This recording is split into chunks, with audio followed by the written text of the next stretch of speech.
Hi, everyone. I'm Reagan LePage, and welcome back to another episode of Inner Harbor Media's Inner Harbor Cast, where we shine a spotlight on the organizations and people working to make a difference throughout Central New York. Today, on our Community Connection, we're talking about the power of community connection and supporting women through every stage of life. We're joined by Brunch N Bible Study, an organization dedicated to helping underserved women through holistic wellness, providing support that addresses the spiritual, mental, physical, and everyday needs of women in our community. From creating safe spaces for women to connect and share their experiences, to helping address food insecurity and connecting people with important community resources, Brunch N Bible Study Inc. is working to remind women that they don't have to navigate life's challenges alone. We are so excited to have Kayla Skipper, who is the founder and organizer of Brunch N Bible Study Inc., to be here with us today. Kayla, thank you so Hi, much. you're welcome. I'm so excited to be here. Thank you Right. for thinking of Of us. course, we're so Yes. happy to have you. So, can you kind of tell us, Mhm. like, describe a little bit more about your organization and Sure. your mission? Yeah. So Brunch and Bible Study is a nonprofit. We are women led, and we focus on women specifically. And you really like broke it down perfectly. We really focus on holistic health for women, so that's spiritual, mental, physical health, and we also do supportive services. So helping women on Medicaid, connect with housing, connect with food support. Food security is like a huge thing we do as well. And just like giving that overall like wraparound services for women and just creating safe spaces for them to thrive, but also giving them the resources so that they're just being able to live a more well-rounded life. So I that's who we love are. Yes. that. That's amazing. Thank you. Um, and as mentioned, you're the Mhm. founder. I You am. created I this. did. So, Yes. what inspired you to make this organization? So, I grew up in a house with just service was kind of the core of everything. My mom's a social worker. My dad, he's just always like that guy that he'll give you the shirt off his back. And so I just grew up in a space where we were always helping people. So I knew that was kind of at the core of what I was going to end up doing as well. Mhm. But in 2023, I decided to start like just a Bible study group for my friends and myself, and like women love brunch. So we were Absolutely, like, yeah. yeah, so that was the backdrop, was like Sunday brunch, but also like a Mhm. place for spiritual exploration, outside of like the traditional spaces for like church and religion, which I really didn't want it to feel like that. I just wanted it to feel like a safe space where women could come, ask those real questions, have those real honest curiosities. And so Mhm. that's kind of how it started, was just like me and my friends every single month meeting up, having different like topics that we talk about. But like as we were going through it and as more women were coming, I was noticing like there was one woman in particular who was asking for the leftovers. And so I was like, yes, take them, Sure, But I yeah. was realizing like in time that it was a insecurity issue. And so when I saw that, I was like, oh my gosh, like I don't have the infrastructure to fully help her. And then, I was dropping her off at home and she was staying in a hotel at the time. And I was just like, I don't have the resources. Like, what can I do like to help her further? Like, of course, the spiritual support was great, but like some of your basic needs aren't being met. And so it's like that, Absolutely. it's even hard to, even focus on spiritual exploration when your basic needs aren't met. And so that's kind of where we decided to take the leap and, go the full 501(c)(3) and expand services. And so that's Yeah, how we ended up here now. So yeah, that's yeah, amazing. yeah. It's been a journey, but Mhm. So yeah. you saw a demand for Yeah. this, and Yeah, I you did. yourself was like, I wanna create a space because Mhm. you don't see those Right. untraditional spaces Right. where you can explore and feel like you can Mhm. maybe say something a little wonky and Yes. you know what I mean? Yes, And exactly, like not be questioned. That's wonderful. right. So your organization focuses on spiritual, mental, Mhm. and physical wellness. Why Yes. is it so important to take a holistic approach with this? So, I really do a lot of like I have a background in like health behavior and wellness promotion, and like Mhm. one of the biggest things with that is that everything is kind of interconnected, and so, if your spiritual support isn't there, like, that's going to affect your mental health, that's going to affect your physical health. If food security isn't like there, everything's connected and everything kind of affects each other. And so that's kind of why we wanted to have the holistic approach, just because like there's like I don't it all just comes together. You know Yeah, what I mean? yeah. Everything's kind of like nested in a sense. And so we just want to make sure that there's those wraparound services available. I love that. Yeah. And who are the women and families that Mhm. you primarily serve? So we serve women ages 21 to like 45-ish. Like for some of our programs, the age ranges are a little more flexible. But we really focus on those women that are kind of coming from those vulnerable situations that have a lot of those health disparities and lack of access to resources. So we really work with those women, and we work within Onondaga County for the most part. Mhm, The goal is to expand, of course, but right now that's kind of who we serve are those mhm. women. Mhm. That's wonderful. Yes. And then why is creating a safe, supportive space for women to talk and connect so important? I think women don't have a lot of spaces for that. I think women just kind of like based on societal expectations, just are kind of expected to go through life and just have it all together and just be the backbone of family and the backbone of friendships. But there's not always those spaces to, have like those safe conversations and express how they're feeling and just Mhm, process things. And I think on top of that, too, there's also just like this expectation, like when you're in like survival mode, there isn't time to process anything. There isn't time to like, let me meditate this morning or like take some time to journal. It's like I have to feed my children or I have yeah. to go to work. And so, a lot of women are just in that survival mode. And so we just try Yeah. to give a space where, your needs are still being met, but you can also like take a second and process what you're feeling and everything. Yeah. I love that. Thanks. And if somebody was to come, so you do like a Bible study Mhm. meeting of sorts. Is it We called a do. Brunch and Bible Yep, Study it's meeting? called the Brunch and Bible Study monthly meeting. I love Yes. that. And then Thank you. what does it look like if we were to attend one of Mhm. these meetings? So it's a very open space. There is no religious expectations. There are no religious requirements to come. Any woman from any walk of life can come to Bible study. And so it's a very laid back, fun space. Like the women bring a lot of food.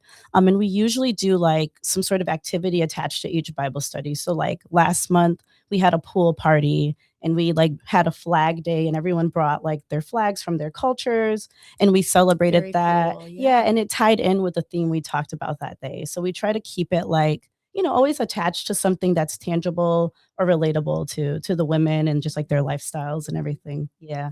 That's wonderful. And then um you also do brunch and peace women's circles on Mhm. top of the Bible studies. Yes. What can someone expect if they were to attend one of these circles? So the circles are great. This is a partnership that we have with Lemoyne College. And so Mhm. pretty much what happens is it's a cohort of 15 women. And there's 4 cohorts that take place per year. And these women will come in and they will work with a practicum student from the clinical mental health department at Lemoyne who need their practicum hours essentially. And so those students will come in. They provide group therapy once a week for 6 weeks. And then they also provide individual therapy once a week for 6 weeks. So any woman who needs, mental health support, maybe they don't have insurance or they can't afford like a traditional therapist, they're coming in and they're able to work with these students. And these students are supervised as well because obviously Mhm. they're not licensed yet. But they're still able to provide that, just like space, some of that basic psychoeducation, but also giving them some of those coping tools and just, things that they can use, wellness practices. Mhm. Yeah. And how do other, like, advocates or the Hmm. community resources like Lemoyne, Hmm. how do how are they so helpful or why Hmm. are they essential in making sure like, navigating the challenges that women face? I think it's just important to have like I guess what you would call community care. So it's like it's important to kind of have an arsenal of people and community organizations that offer like different resources because we're a small nonprofit. We Mhm, don't have all the answers. We don't have all the tools, and so it's super important to collaborate and just see like the needs that the women have and just kind of identify who do we need to work with in the community that can help kind of close those gaps. Yes. mhm. And as mentioned earlier, Mhm. food insecurity is a major part of your mission, battling Yes. that. Mhm. So why is access to nutritious food so important? So access to nutritious food is so important because it kind of goes back to that like nested ecological kind of model where everything is connected. And so if you don't have good access to food, like it's going to affect your mental health. It's going to affect like your physical health, obviously. And it also just affects like, your ability to thrive. And so it's really important just to have access to food, but also like nutritious food which is something we're starting to move into now, like looking at nutrition security and what does Mhm. that look like, and also just looking at like how it affects like your sleep and all of these other things Yeah. that come into play. So I think that's why it's so important to have access to not just food but like nutritious and healthy food. Mhm. Yeah. And you also do, like, a brunch and blessings, Mhm. like, food basket exchange. Can you kind of explain what that looks like? Yes, so that's a monthly food giveaway for women. And so that's been happening since August of 2025. So we're coming up on a year of that program. And basically, it's a client choice model. Women can come in, and there's an array of different foods that they can choose from, like shelf stable items, like proteins, fresh produce. And they come in, they fill their basket. Right now we're using bags, but they Mhm. fill like their bag or their basket, and then they're able to come back the next month. But then attached to that program, we also do these wellness workshops just so that there's a little bit of nutrition education. And for some of the women, like some of the foods that we're sharing, like, they're like, what do I do with this? Mhm. So the wellness workshops really help just to show them like this is how you can use these foods, or this is how you can buy a nutritious meal for your family on a budget. So we wanted that component to be a part of this just because we also want them to have those tools and skills and also just the access.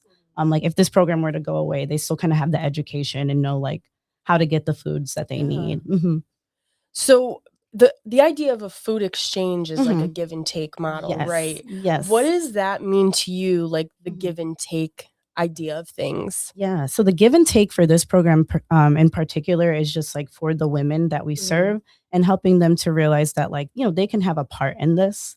Because, sometimes Yeah. when you're going to like a food pantry, there's a lot of like shame tied to it sometimes. And we don't want anyone to feel like that. Like it's okay to come in and get Mhm. this food, but we give them the opportunity to give back. And so every month, women are able to write like little notes to the for the women for the next month. So if they leave a note, it'll go into the bag or the basket of a woman for next month. And so that's kind of what the give and exchange looks like, is like giving them the opportunity to do that. A lot of women end up coming in, they'll come for food, but they'll bring like donations for us. Some women have turned into volunteers. And so it's really just like letting them know that we're all kind of working together on this.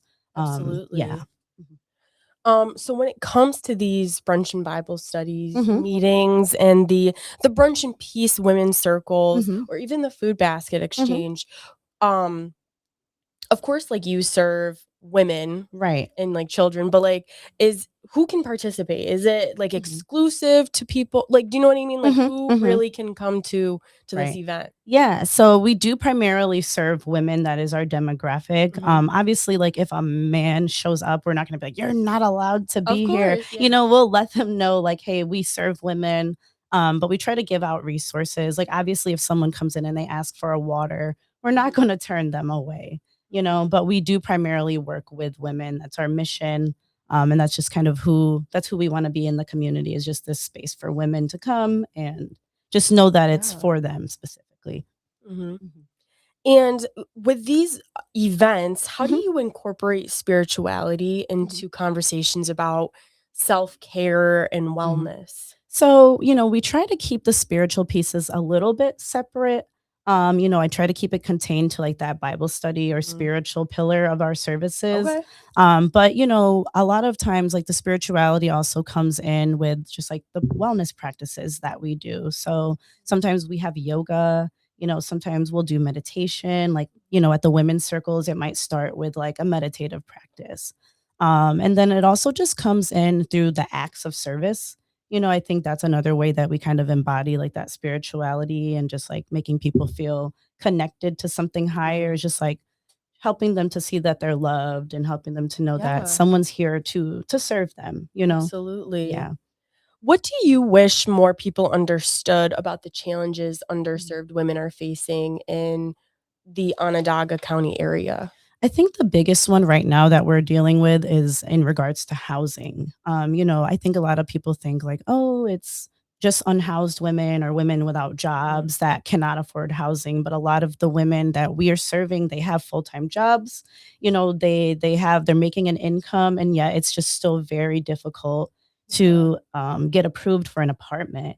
Mhm. And so it's just trying to find like some supports and like some bridge supports for those women that are kind of falling in that gray area. They're not rich, they're not poor. They're just trying to make an honest living, but it's not enough for them to be stable. So Yeah. Um, what are some ways that um you were getting like the community involved? Like, do mhm, you have volunteer opportunities?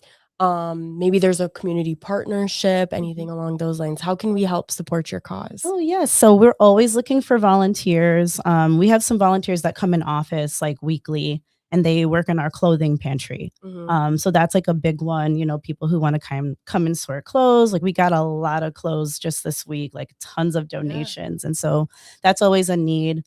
People can come volunteer at our food giveaway. That's once a month as well.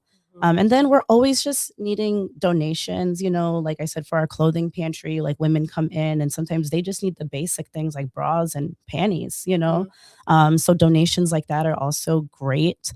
And then I think another thing that is really helpful for us is we have an in office shower for a lot of the unhoused women. So we're Mhm. always taking like towels and shampoo and things of that nature to kind of support that for those Yeah. women as well. So, And where are you guys located? Where can we drop mhm, off donations? mhm. Where maybe we have somebody listening right now that needs to take advantage of your Right. shower. Yeah. Where could they go? So we are right next to the Samaritan Center, which is at 313 East Willow Street. So that's our building. It's like the old Nettleton Commons building. If people are Mhm. familiar with that, I think that they did shoes or something in the past, but we're right in that building.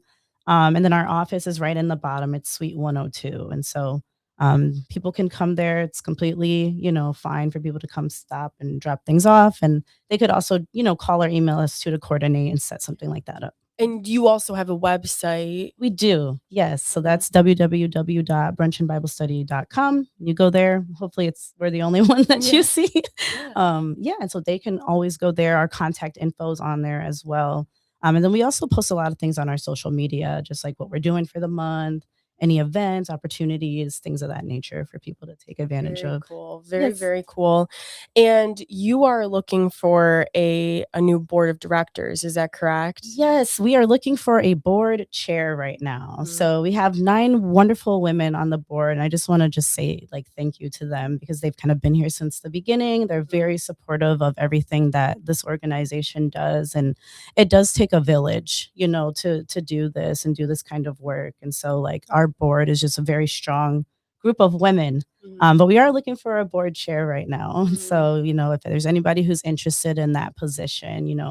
What are some Mhm. qualities that you're looking for in, like, a potential candidate if they were to Yes. get involved? Yeah, so a board chair essentially kind of oversees the board, just make sure that the organization is in compliance. They also help run the board meetings, but they also work closely with the executive director just to kind of gauge, like, what's going on in the day to day. Yeah. Are we, strategically doing what we need to do? Are our programs running? And so they kind of work closely with me and they communicate back to the board, like what needs to happen. So it's really just like someone who kind of oversees our board and like Yeah. the strategic side of the Mhm. organization. Yes. Very cool. Mhm. So if you're interested, reach out to Kayla. Yes, They're please. looking for you. We are. Yes. And what upcoming events do you have? Do you have any Yes. cool things coming up in the We next couple of do. We weeks? have a couple things going on Saturday, August 15th. We're doing like a clothing swap. Mhm. And so that's in partnership with Collective Self, which is a wellness and personal development collective from someone named Chelsea that we know. Yeah. So yeah, we'll be Yeah. doing that on Saturday at our office. And so it's just like you can bring 2 articles of clothing and do a quick exchange and get something new to bring back. So we have that. And then in October, we have our third annual domestic violence event. It's called Melodies of Hope. I mean, it's a space where women and just allies as well who are survivors of domestic violence can come and just express themselves and share their stories or share whatever it is they want to share through different modalities like art, dance, singing, poetry. And so that's, Very yeah, we're cool. very excited for that. Yeah, that's Yes. amazing. Thank So you. if any of those piqued your interest, make sure to go and check them out. Yes. And can you let our listeners know one more Mhm. time where we can, like, find you, what your Sure. website is, social Yes. medias? Yes. So our Instagram is at Brunch N Bible Study. I think it's underscore XO. We'll have to check that. Okay. And then we can also be found on our website, www.brunchandbiblestudy.com. And if you need to contact us, you can email brunchandbiblestudy@gmail.com. And that's a letter N in the middle, not and. So, Very good. yes. And do you have any final thoughts? Any last things you want to say? Yeah. Yeah, I just want to say, thanks to the community for supporting us. It's a very it's a scary time for nonprofits, just with stability and everything, but we get a lot of support in this community. So just we're really grateful for that. We're just grateful for spaces like this where we're able to get exposure. And yeah, it really takes just like a village to support each other. And so I just encourage Absolutely. everybody to just, take that time with people and just little acts, really can make a difference for people. So Absolutely. yeah. Absolutely. Kayla, thank you so much for You're being here today. welcome. You've been Yes. wonderful. We love Thank you so you. much. We love you. Thanks. And that brings us to the end of today's episode of Inner Harbor Cast's Community Connection. Huge thank you again to Kayla Skipper from Brunch N Bible Study Inc. for joining us and sharing more about the incredible work they're doing to support and empower women throughout our community. Today's conversation is a great reminder that wellness isn't just about one part of our lives. Having access to food, support, community resources, and a safe place to be heard can make such a huge difference. If you'd like to learn more about Brunch and Bible Study, participate in one of their programs, maybe you want to volunteer, find out how to support their mission, be sure to connect with the organization and see how you can get involved. Thank you so much for listening to Inner Harbor Cast, where we continue to highlight the people and organizations help make Central New York a stronger, more connected community. I'm Reagan LePage. We'll see you guys next time.